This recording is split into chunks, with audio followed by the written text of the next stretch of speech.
eto lang yung sweldo ko eh. Di bale, survive naman kami. Di bale, basta importante pinagkakasya. Maraming tao na nasa survival mode. Ibig sabihin, yung sweldo nila, tama lang na nakaka-survive. Ito lang yung sweldo ko eh. Di bale, survive naman kami. Di bale, basta importante pinagkakasya.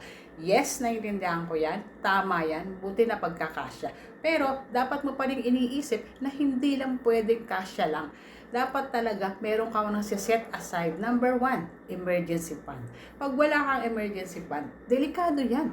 Kasi isang magkasakit lang, isang ma-hospital, wag naman may isang madisgrasya or may malaking dapat bayaran. Anong gagawin mo ngayon? Unang iniisip ng tao pag nagkaganyan, di ba, mangutang?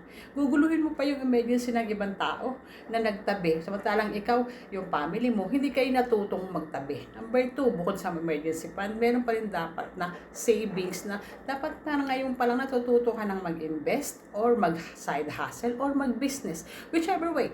Kasi ito yung mga paraan na para madagdagan yung kita mo. Para hindi lang dapat survival mode mo. Dapat number 3, meron ka ring financial literacy. Paano ba magpalago ng pera? Hindi porket may pera ka nakatabi, lalago na yun. Dapat meron ka pa rin kaalaman para palaguin ang pera. Kasi ang pera, pwede pa rin talaga yung kumita on its own. Ang pera, pwede naman talagang lumago. Hindi mo kailangan lang siyang itago. Pwede siyang magtrabaho for you, pero hindi mo magagawa yon pag wala kang sapat na kaalaman. There's so many ways. Kulang lang talaga tayo sa kaalaman o kulang lang talaga tayo sa pagsasaliksik ng kung anong pwedeng paraan. 'Di ba? Kaya dito sa financial literacy ng IMG, marami kang matututunan. Message me para po mai-guide kita. Salamat!